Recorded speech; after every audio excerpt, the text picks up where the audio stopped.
Look at the world around you.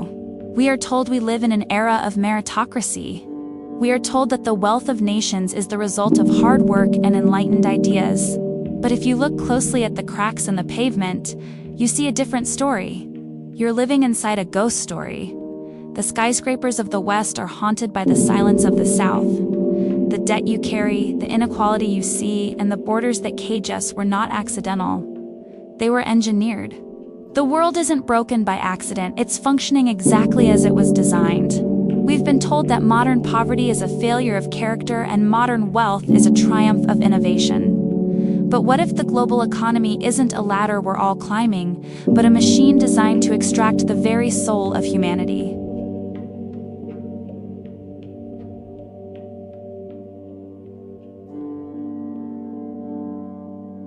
In the 15th century, the world underwent a surgical operation. This was the moment the beginning of the end started.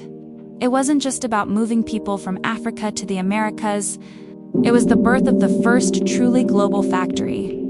For the first time, human DNA was turned into a financial asset. A person wasn't a person. They were a unit of energy, a line on a ledger, a commodity to be insured, traded, and discarded. This was the blueprint for modern capitalism, not a free market, but a forced one. That blueprint that was drawn wasn't just about trade. It was about the engineering of a global hierarchy. The Transatlantic Slave Trade was the pilot program. It linked Europe's capital, the Americas' stolen land, and Africa's stolen people into the first industrial supply chain. But the horror didn't end with the signature on an abolition paper. In 1833, the British government paid 40% of its national budget to compensate owners, not the enslaved, a debt your ancestors and mine were paying off until 2015. Across the ocean, the United States built the most powerful economy in human history on the exact same blueprint. While they debated freedom in Washington, the cotton fields were generating the wealth that founded Wall Street. And when the chains finally broke, there was no compensation, no 40 acres, no mule. Instead, the U.S. engineered Jim Crow and redlining to ensure that the wealth gap created by the triangle trade would remain a permanent feature of the American landscape. We are taught to admire the founding fathers and the industrial pioneers, but we aren't taught about the fuel. America didn't become a superpower through innovation alone. It became a superpower because it had a 250-year head start of unpaid labor. And when the British freed the enslaved, they didn't commit an act of grace. They committed a heist. They took 20 million pounds, wealth that belonged to the victims, and gave it to the victimizers. That wealth didn't vanish.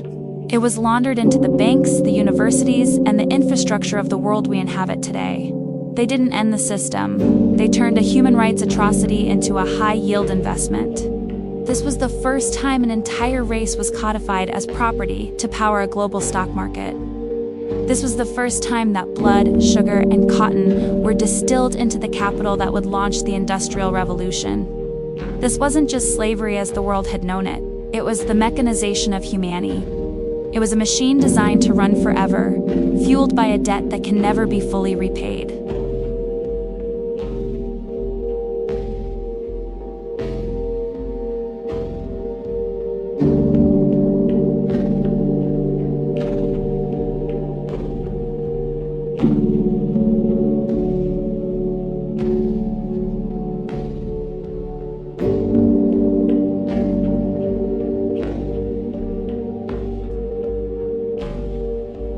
From the refusal of U.S. reparations to the brutal scramble for Africa, the logic never changed, only the name did. Slavery became colonialism. Colonialism became global debt.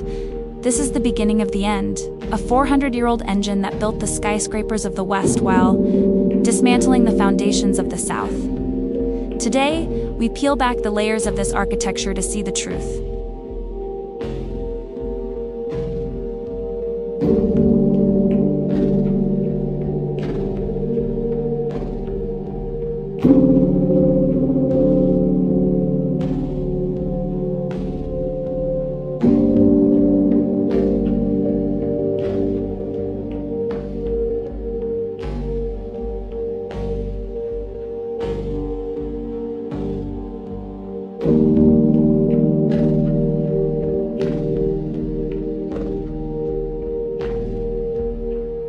Then came the scramble for Africa, the final piece of the blueprint. In a room in Berlin, men who had never stepped foot on the continent drew lines on a map. They didn't see people. They saw a warehouse of rubber, gold, and ivory.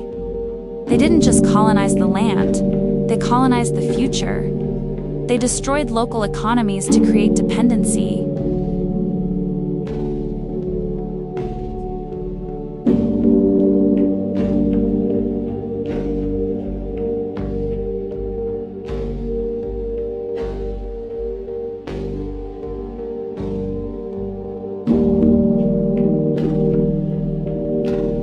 They replaced self-sufficiency with hut taxes and labor traps.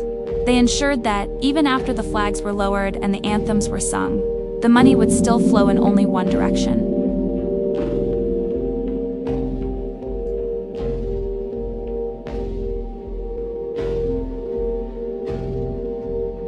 To understand why this system is so uniquely destructive, we have to clear away the myths first. There is a common argument used to silence this conversation, one that attempts to make the transatlantic system seem normal in the eyes of history. That common defense often arises when we discuss this dark chapter.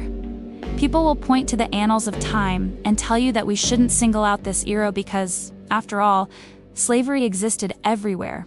From the builders of the pyramids to the vast empires of the Mediterranean and the East, the exploitation of man by man is a tragedy as old as civilization itself.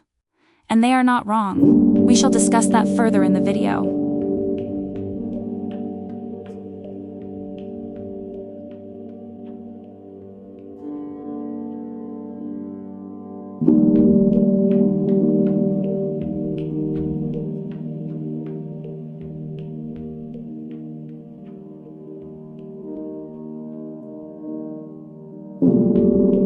The biggest lie in history is that slavery simply stopped. It didn't stop. It evolved. Look at Haiti. They fought the greatest empire of the time and won their freedom. Their reward? A century of debt. France forced them to pay for their own liberation, a ransom that crippled their future before it even began.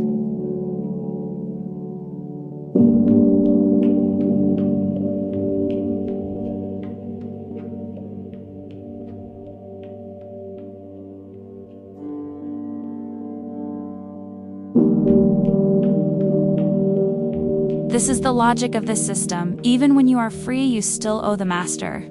We see this same logic in the 21st century through international debt and development loans that keep the global South in a state of permanent recovery.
Slave revolution in history. Haitians won their independence from France in 1804 and immediately abolished slavery, becoming the first place in the world to do so. It was also the first state to outlaw racism in its constitution. Haiti was a beacon of light for the world, and it was punished for it. It was punished over and over again by France, by the US, through a series of coups, invasions, occupations, assassinations, through relentless meddling and crushing debt.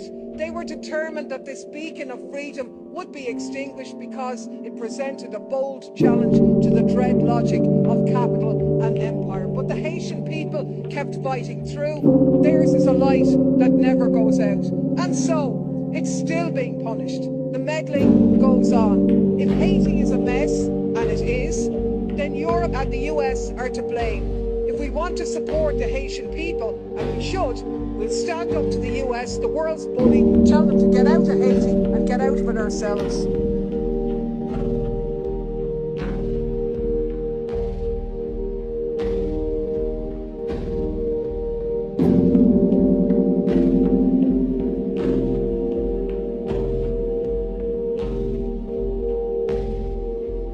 This is why we are here.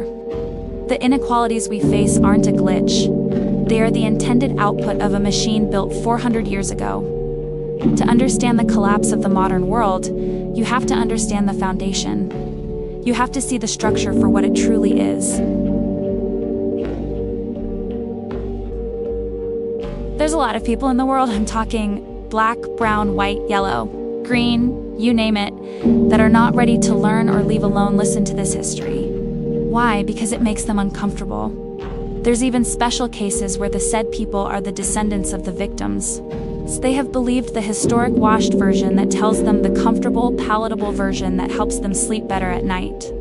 I am hoping that you have come to the time in your life where you're ready to consume the uncomfortable truth, and if so, please watch the attached version below. Thank you. I'm here to remind you that your ancestors did not lay down their lives with blood, sweat, and tears for you to ignore their existence.